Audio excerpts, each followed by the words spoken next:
आज की कहानी का नाम है सेठ की भक्ति और भूखा बुजुर्ग। एक बुजुर्ग आदमी बुखार से ठिठुरता हो और भूखा प्यासा शिव मंदिर के बाहर बैठा था। तभी वहां पर नगर के सेठ अपनी सेठानी के साथ एक बहुत ही लंबी और महंगी कार से उतरे। उनके पीछे उनके नौकरों की कतार थी। एक नौकर ने फल पकड़े हुए थे, दूसरे नौकर ने फूल पकड़े हुए थे, तीसरे नौकर ने हीरे और जवाहरात के थाल पकड़े हुए थे। चौथे नौकर ने पंडित को दान देने के लिए मलमल के 3 जोड़ी धोती कुर्ता और पांचवें नौकर ने मिठाइयों के थाल पकड़े थे। पंडित ने उन्हें आता देखा तो दौड़ के उनके स्वागत के लिए बाहर आ गए। बोले, आइए आइए सेठ जी, आपके यहाँ पधारने से तो हम धन्य हो गए। सेठ ने नौकरों से कहा, जाओ तुम सब अंदर जाकर थाल रख दो। हम पूजा पाठ संपन्न करने के बाद भगवान शिव को सारी भेंट समर्पित करेंगे। बाहर बैठा बुजुर्ग यह सब देख रहा था। उसने सेठ से कहा, मालिक 2 दिनों से भूखा हूँ, थोड़ी मिठाई और फल मुझे भी दे दो खाने को। सेठ ने उसकी बात को अनसुना कर दिया।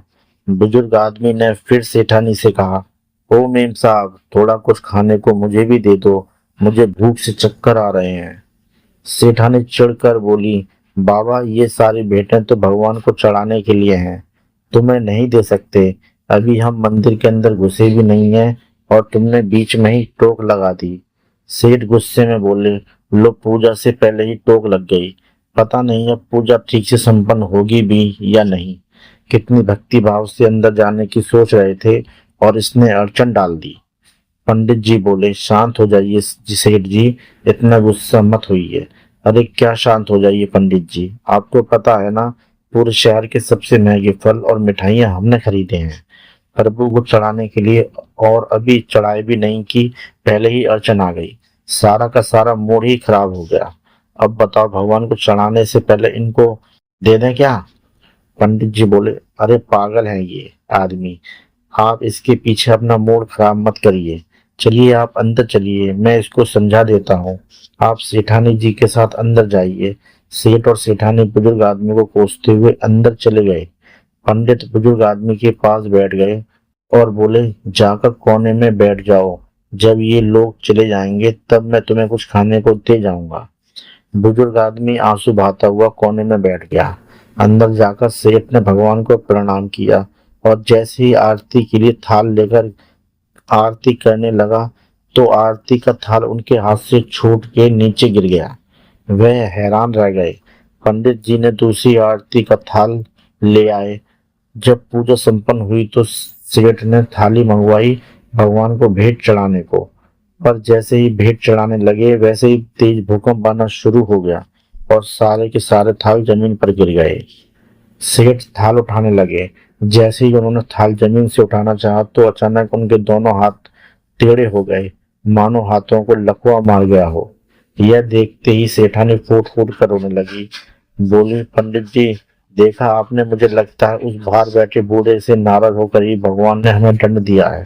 उसी बूढ़े की अड़चन डालने की वजह से भगवान हमसे नाराज हो गए। सेठ बोले, हाँ, उसी की टोक लगाने की वजह से भगवान ने हमारी पूजा स्वीकार नहीं की। सेठानी बोली, क्या हो गया है? इनके दोनों हाथों को अचानक से हाथों को लकवा कैसे मार गया? इनके हाथ टेढ़े कैसे हो गए? अब मैं क्या करूं? सेठानी जोर जोर से रोने लगी। पंडित हाथ जोड़कर सेठ और सेठानी से बोले, माफ करना, एक बात बोलूं, आप दोनों से भगवान उस बुजुर्ग आदमी की वजह से नाराज नहीं हुए हैं, बल्कि आप दोनों से रुष्ट होकर भगवान ने आपको ये दंड दिया है। सेठानी बोली, पर हमने क्या किया है? पंडित जी बोले, क्या किया है आपने? मैं आपको बताता हूँ। आप भगवान को चढ़ाने के लिए इतने महंगे उपहार लेकर आए हैं, पर आपने नहीं सोचा कि हर इंसान के अंदर भगवान बसते हैं। आप अंदर भगवान की मूर्ति पर भेंट चढ़ाना चाहते थे, पर यहाँ तो खुद उस बुजुर्ग आदमी के रूप में भगवान आपको प्रसाद ग्रहण करने आए थे। उसी को अगर आपने खुश होकर कुछ खाने को दे दिया होता तो आपके उपहार भगवान तक खुद ही पहुंच जाते। किसी गरीब को खिलाना तो स्वयं ईश्वर को भोजन कराने के समान होता है। आपने उसका तिरस्कार कर दिया तो फिर ईश्वर आपकी भेंट कैसे स्वीकार करते? सब जानते हैं कि श्री कृष्ण को सुदामा के प्रेम से चढ़ाए एक मुट्ठी चावल सबसे ज्यादा प्यारे लगे थे। अरे भगवान जो पूरी दुनिया के स्वामी हैं, जो सबको सब कुछ देने वाले हैं, उन्हें हमारे कीमती उपहार का क्या करना है? वह तो प्यार से चढ़ाए एक फूल के एक बेल पत्र से ही खुश हो जाते हैं। उन्हें महंगे फल और मिठाइयाँ चढ़ाकर उनके ऊपर एहसान करने की हमें कोई आवश्यकता नहीं है।